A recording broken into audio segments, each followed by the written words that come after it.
ఓం సాయిరాం. బాబా భక్తులందరికీ కూడా నమస్కారం అండి. అందరూ కూడా సుఖంగా, సంతోషంగా, ఎప్పుడూ కూడా ఆనందంగా ఉండాలి అని చెప్పి ఆ బాబాగారి తరపున నేను కూడా మనస్ఫూర్తిగా కోరుకుంటున్నాను. ఈరోజు బాబాగారు అందించే సందేశం ఏంటి అంటే కనుక, తల్లి, డిసెంబర్ 21, 28 ఈ రోజులు మాత్రం మర్చిపోకమ్మా. ఈ ముడుపుని తాకు.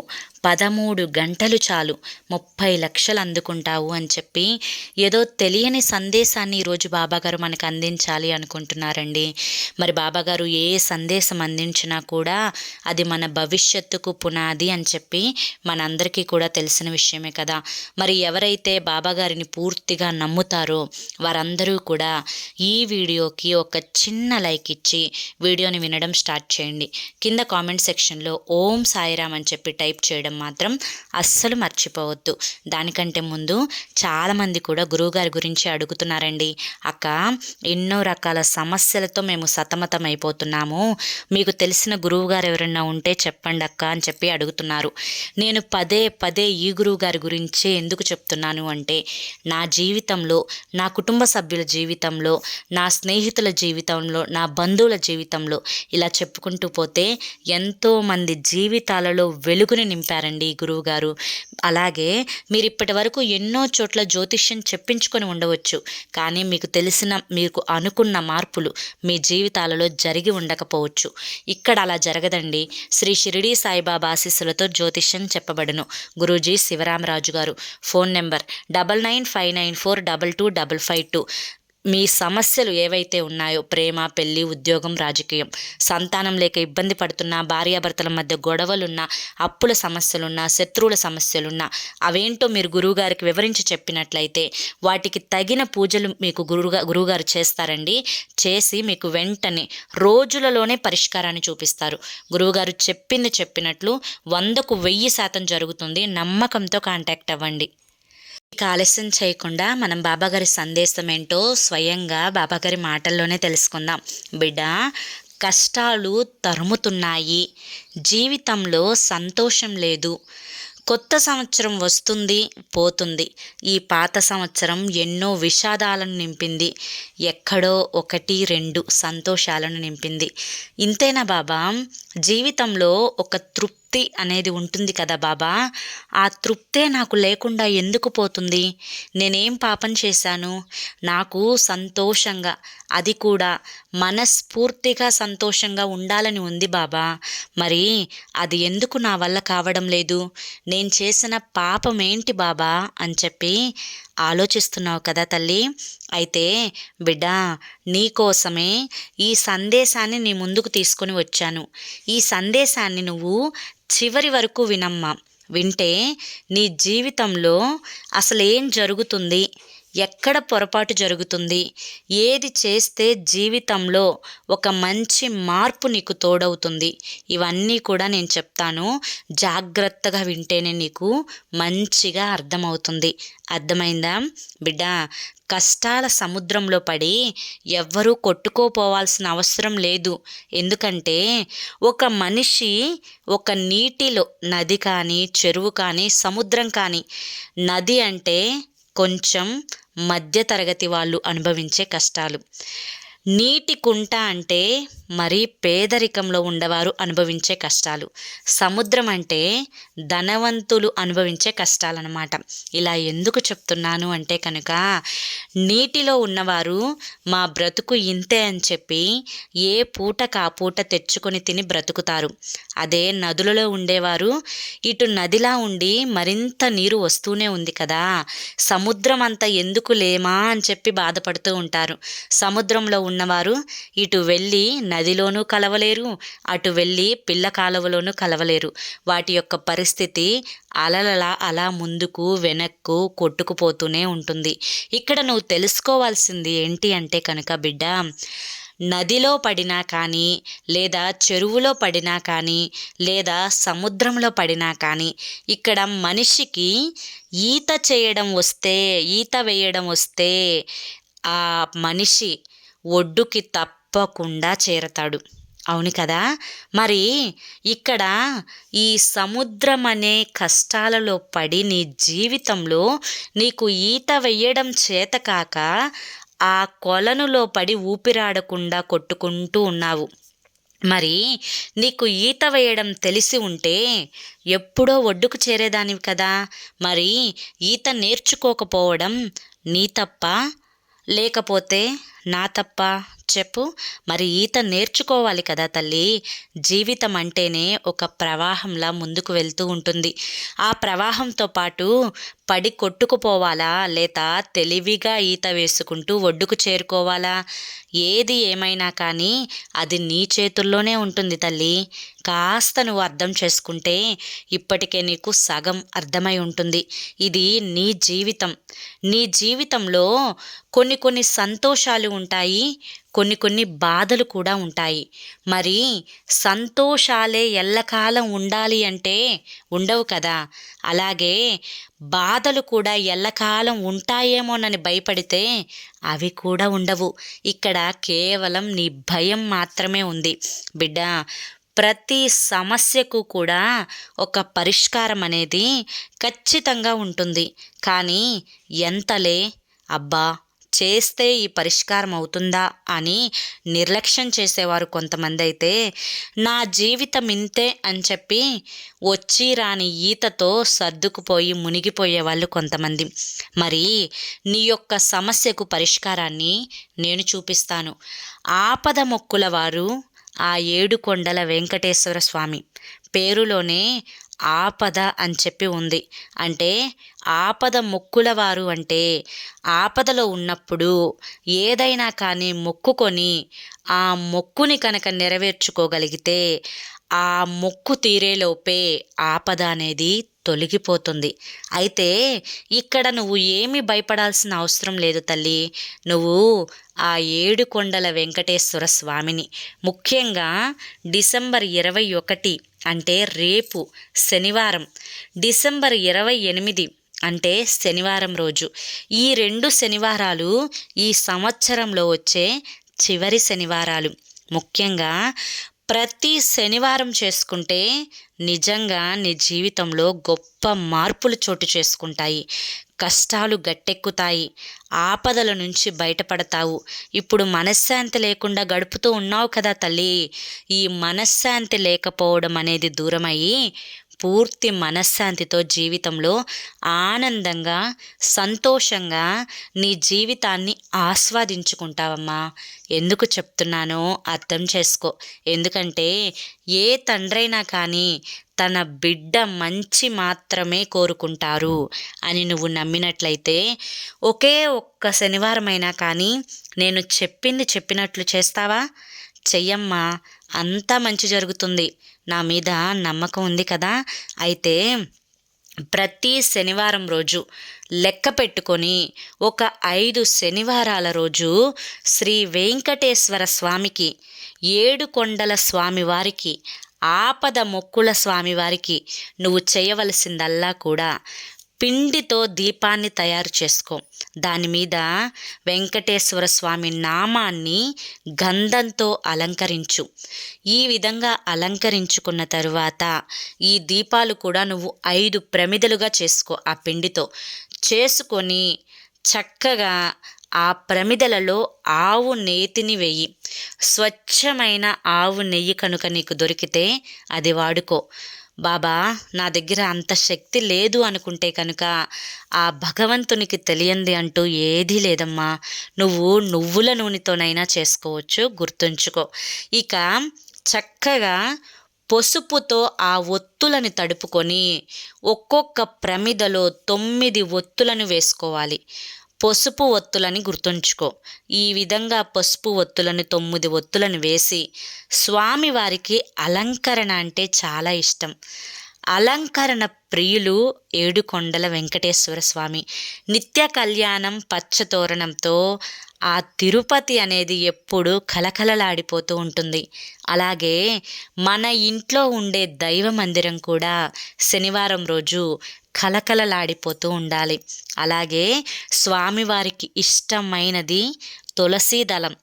తులసీ దళాన్ని స్వామివారికి మాలగా మార్చి ఆ మాలను స్వామివారికి అలంకరించి పిండితో వేసిన దీపారాధనను 9 ఒత్తులతో వేసి దీపాన్ని వెలిగించుకొని నువ్వు స్వామివారికి ఒక చిన్న బెల్లం ముక్కనైనా కానీ నైవేద్యంగా పెట్టుకొని, అయ్యా నా కష్టం ఇది అని చెప్పి నువ్వు స్వామివారికి విన్నవించుకుంటే కనుక ఈ యొక్క 5 శనివారాలు అనేవి పూర్తయ్యేలోపు నీ కష్టం కూడా తీరిపోతుంది. తల్లి, ఈ డిసెంబర్ 21, 28 2 శనివారాలు అనేవి నీకు ఈ సంవత్సరంలోనే కలిసి వస్తున్నాయి. తరువాత జనవరిలో వచ్చే 3 శనివారాలను కూడా నువ్వు ఉపయోగించుకొని 5 శనివారాలు నేను చెప్పినట్లుగా చేసి చూడు తల్లి. నీ జీవితంలో ఉండే శనిగ్రహ దోషాలు, అదేవిధంగా ఏ ఏ గ్రహ దోషాలతో నువ్వు బాధపడుతున్నావో అవన్నీ కూడా తొలగిపోతాయి. నీ ఇంటి గృహవాస్తు బాగోక నువ్వు ఇబ్బంది పడుతున్నట్లయితే ఆ ఇబ్బందులు కూడా తొలగిపోతాయి. ఏ పని పట్టుకున్నా కానీ అది వెనక్కిపోతూ ఉంటే కనుక ఆ పని కూడా నీకు చక్కగా సవ్యంగా జరిగి తీరుతుంది. మనసులో ప్రతి మనిషికి కూడా అనేక రకాలైన కోరికలు ఉంటాయి. కానీ కొన్ని తీరక ఇబ్బంది పడుతూ ఉంటాము. ఏవైతే ముఖ్యంగా తీరాలి అని కోరుకుంటావో అవి ఖచ్చితంగా తీరేలా స్వామివారు చూస్తారు.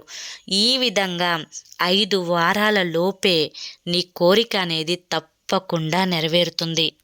అదేవిధంగా స్వామివారికి దీపం పెట్టే సమయం కూడా చాలా ముఖ్యమైనది. చేసుకుంటే బ్రహ్మ ముహూర్తంలో అత్యుత్తమమైన ఫలితాలు అనేవి పొందుతారు. ఒకవేళ కుదరకపోతే కనుక సంధ్యాదీపం పెట్టుకునే ప్రయత్నం చెయ్యి. సంధ్యాదీపం ఎవరైతే పెడతారో వారి ఇంట లక్ష్మి నివాసం ఉంటుంది అని చెప్పి గుర్తుంచుకోండి. అదేవిధంగా శనివారం రోజు ఒక్కరోజు మాత్రం ఎట్టి పరిస్థితులలో కూడా నాన్ వెజ్ అనేది తినకుండా చూసుకోండి. దానివల్ల కూడా ఎన్నో రకాలైన సమస్యలు తొలగుతాయని చెప్పి గుర్తుంచుకోండి. ముఖ్యంగా శనివారం రోజు ఇంట్లో ధూపాన్ని వేయడం మాత్రం మర్చిపోవద్దు. స్వచ్ఛమైన సాంబ్రాణి తీసుకొని నిప్పుల మీద ఆ యొక్క సాంబ్రాణిని వేసి 9 లవంగాలను కనుక వేసి ఇల్లంతా కూడా ఆ ధూపపు పొగని, ఆ సాంబ్రాణి పొగని కనుక మీరు చూపించినట్లయితే ఇంట్లో ఉండే నెగిటివిటీ అంతా కూడా పూర్తిగా వెళ్ళిపోయి ఇంట్లో ఉండే వారందరి నిండా కూడా పాజిటివ్ ఎనర్జీ అనేది ఏర్పడుతుంది అని చెప్పి గుర్తుంచుకోండి. కటిక పేదరికంలో మీరు ఉన్నా కానీ, అనేక రకాలైన కష్టాలు మీరు పడుతున్నా కానీ అవన్నీ కూడా పూర్తిగా తీరిపోయి మీరు భాగ్యవంతులుగా మారే మంచి పరిష్కారాన్ని నేను మీకు చూపించాను ఈరోజు. సాయంత్రం సంధ్యా సమయంలో 6 గంటల నుంచి 7 గంటల లోపు చేసుకునే పూజకు అత్యుత్తమమైన శక్తి ఉంటుంది. ఎందుకంటే ఆ సమయంలో తదాస్తు దేవతలు తిరుగుతూ ఉంటారు. మీరు ఏదైతే మనసులో చెప్పుకొని కోరుకుంటూ ఉంటారో ఆ కోరికలు ముక్కోటి దేవతల అనుగ్రహం మీద తప్పకుండా త్వరలోనే తీరతాయి. కనుక వీలైనంత వరకు సంధ్యాదీపం పెట్టుకునే ప్రయత్నం చేయండి. ఎందుకంటే మీ ఇంట్లో ఉండే ఆ నెగిటివిటీ అనేది సంధ్యాదీపం వల్ల కూడా 1000 రెట్లు వేగంగా వెళ్ళిపోతుంది అని చెప్పి గుర్తుంచుకోండి. మీరు దైవ పూజ చేసేటప్పుడు ఎప్పుడైనా కానీ దేవుడి మీద ధ్యాస ఉంచి చేయడం, ఖచ్చితంగా నమ్మకం ఉంచి చేయడం అనేది చాలా సరైన పద్ధతి అని చెప్పి గుర్తుంచుకోండి. అలాగే పూజ చేసే సమయంలో ఇంటి గుమ్మం ముందు, ఇంటి లోపల ఎటువంటి చెత్త ఉంచుకోకూడదు. ఇల్లు ఎంతో శుభ్రంగా ఉంచుకోవాలి. అలా ఉంచుకొని చేసుకునే పూజకు మంచి ఫలితం దక్కుతుంది అని గుర్తుంచుకోండి. ఇల్లు పరిశుభ్రంగా ఉన్నప్పుడే శ్రీ మహాలక్ష్మి మన ఇంట్లో కొలువై ఉంటుంది.